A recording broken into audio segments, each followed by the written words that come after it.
What's cooking, good lookins? Okay, so we got this brand new double special heroes banner this morning. I just logged into the game and checked it out, and today what we're going to do is we're just going to go ahead and give a breakdown of each color, see if there's anything worth picking up here, and if this is worth your orbs. And spoiler alert, I guess, it's not a bad banner, actually. Like, this banner is kind of okay. It has a decent color to snipe, and then it's got some pretty good units on it. However, we have the Hero Rises banner coming up in March, and I think that's going to be a way better outlet for your orbs than this. And the main reason why is because it's guaranteed to be two colors on the banner, red and colorless, and the colorless unit, whoever wins between Rearmed Grima and the Mythic Fomortis, is going to end up all by themselves on colorless.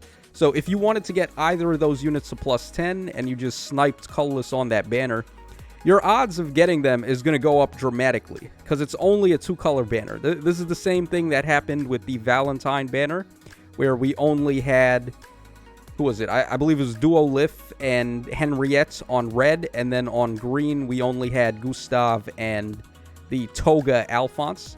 That was a really, really good banner because it's only two colors. So the same thing is going to apply here, except there's no color sharing on colorless. So I would say definitely save your orbs for the Hero Rises banner. Also, another thing about that banner is it's going to have quadruple sparking, which they have never done ever on a Hero Rises. So there's a lot of really good things about that banner. Even if it's not going to be the Red Dream or what we expected, it's still a much better banner than this. So now that I've already emasculated this banner, let's go ahead and take a look here and see what's going on. So on red, we have the Halloween Zuma and Milla. One of my favorite duos, actually, because it's just a good concept, having brother and sister finally working together. So this is an armored unit.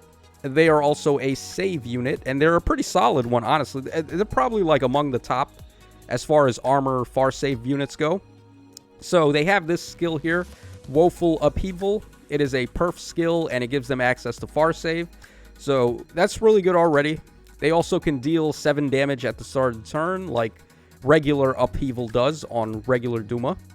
And they have a whole bunch of other effects here. I believe they get some, let's see, difference between units attack and foes attack times 30. So they get some DR there. And they also get far save, like I said. Over here on their weapon, they have the Brave Tiki effect, which is pretty clutch. So let's say you're up against the Duo Crom and he's got his Deadeye pre-charged. Normally that would do a lot of damage to you, but he's never going to be able to activate it here because this Duma is able to do the Brave Tiki thing where he can instantly give them +1 special cooldown count. So if they have a pre-charged special, it's not going to be ready before they hit you. And if you also combine Guard on this unit, which you could, you give them Bracing Stance 3 or something like that, then yeah, you're just going to be unbelievably tanky and immune to specials virtually. So a very strong unit. They also do some more stat swings here, as we can see. I'm not going to read the whole thing because it's not a brand new unit.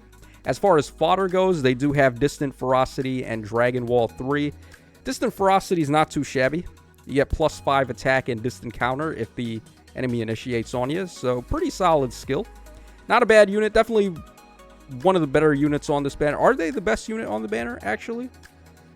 I would say they're probably the second best unit on the banner. So definitely not a unit to be slept on.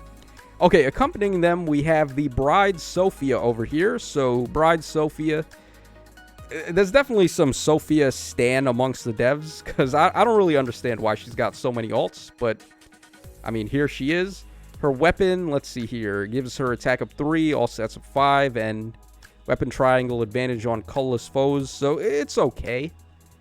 It's just like kind of a very old thing to be trying to do, like just stat balling with effective against colorless. I don't know. I feel like she probably needs to do more than just that.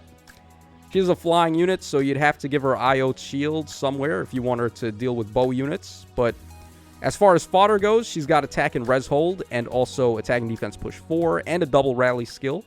So it could be okay for fodder if you want some scoring in arena mode, but I would say this unit definitely bogs down red and hurts the Halloween Zuma being on red there. Okay, next up, let's go ahead and take a look at blue, and I think blue is easily the best color on this banner. It's not even close. Both of the blue units are fantastic, and we're going to start off with Kaboons Magnum Opus. Oh my god, I love Kaboons so much. Very good artwork here. So we have the two sisters. We have Fire and Ice, Legjarn and Fiorm. So this is a ninja duo hero. So of course they have the ninja duo skill where they can just go ahead and take a second action after they already attacked in a turn. They also have a 200 BST dual skill, which is good. So if you got them to +10, they'll score really nice for you in arena mode. Their weapon is -1 special trigger. They get defense and res up 5 at speed -8. And then they get the guaranteed double attack on both phases. This is where a lot of people, not me, I will exclude me from this, but a lot of other people were very disappointed in the Ninja banner this year, where they all had defensive weapons and it granted speed -8. So people are like, what's the point in a brave weapon if you can't quad? And I'm like, dude, you do realize you're going to kill the foe in 2 hits, right? You don't need to quad all the time. So I've always felt this unit to be very powerful. They also have Legjarn's cheating effect, where I think her weapon was called Niu, where she can steal the enemy bonuses or really eat well from the enemies having bonuses, as we see here. Grants bonus to units attack, defense, and res equal to 70% of the highest value between the total bonuses of target and total bonuses of an ally in 2 spaces. So this is going to be a very, very bulky unit. They're kind of difficult to get rid of in one shot unless you've got a specific wall breaker to deal with them. So that's already good. In terms of fodder, they're just incredible. They have Seal Defense 4. They are the only unit in the game that has that. They also have Attack Smoke 4 and Attack and Res Catch. So a very, very good unit here. Very slept on as well. I don't think people realize this unit is as good as they actually are. And then on the other blue unit, we have the Halloween Corrin, who has... I feel like this is the most reran unit in the past 2 months. She's been on how many banners already? Yo, she was on the... whatchamacallit? She was on the Engage Hero Rises banner. She was on the top 20 for the actual Hero Rises banner. We have her over here. I think there was another banner as well where she was on. So we've seen a lot of her lately, but it's all in good fun because she is a good unit. Her weapon, let's see here. So she's got a breath effect. She inflicts guard. She got all stats of 5, -1 special trigger. Adaptive damage, of course. Seems pretty solid to me, honestly. I have no complaints. I picked this unit up for my freebie with the Engage Cup free pull.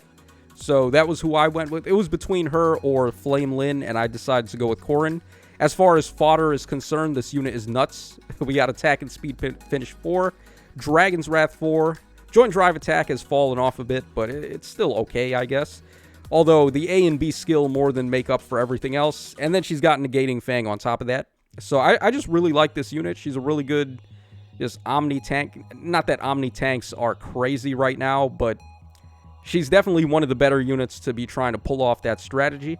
She's also really quick too, so speed can't normally get the best of her. So blue's really good. Now let's go ahead and take a look at green. And we have the Ninja Cherche, and we also have the other Halloween Corrin there, the male one. So we'll take a look at Cherche up first. I don't know why I combined 4 and first there. But anyway, her weapon, it's another defensive brave weapon. She's got -8 to speed, defense and res up 5, and dual phase brave. And then she deals 20% of her defense as true damage and has 20% of her defense as true damage reduction. So basically the Asker and Brave Dimitri effect. This is a very busted effect because there's not really any way to seriously deal with this. You just have free DR and free damage that is uncounterable. So any unit that has this power is just really, really good. And that makes no exception to this Cherche. Her res could be a little bit better, but it really doesn't matter, to be honest. Like, this unit, this is a really good unit. She also has the Attack and Defense Near Trace and Attack and Defense Hold skills for fodder, if you wanted to go ahead and fodder her off. I would probably say just keep a copy if you get her, though, because Near Trace isn't too difficult to come by. We do seem to get it a lot in the ephemera codes, which should be updating not too long from now. I actually don't remember when they update the ephemera codes, but I feel like the next batch should be coming pretty soon.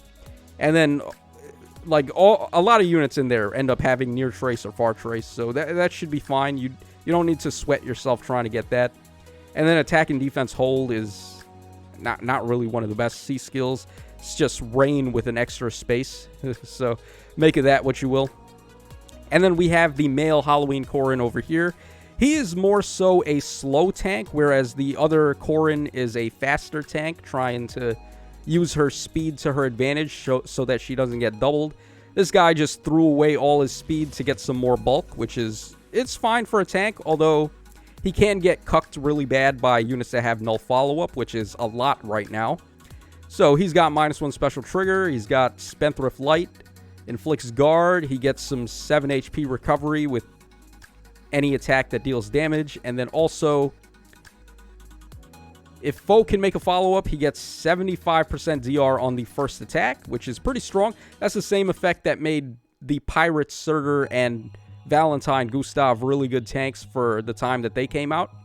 However, it doesn't really hold up today.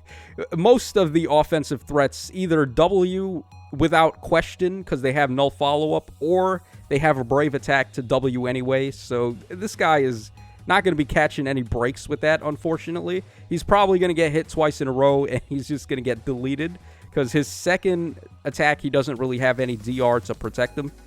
We got Distance Stance for fodder and Dragon's Ire 4, both really good fodder skills. I would say if you do get this guy, he's probably going to be on the chopping block for some of your other better units. Although Dragon's Ire 4 is pretty solid. Inflicting attack and res -4, and then you get the guaranteed follow-up that negates impact effects. Could be solid, but like I said, null follow-up really hurts this guy, unfortunately. And then finally, on colorless, we have the 2 demote heroes, which is always good. I love it when they do this, so if you don't want to get a 4-star, you just avoid this color like the plague. That being said, though, we do have a very good 4-star here in the form of this Halloween Naga. Very awesome artwork as well. If you get this unit of +10 with all the crazy dragon buffs we've been getting, now we even have a weapon for her with Arcane Grima.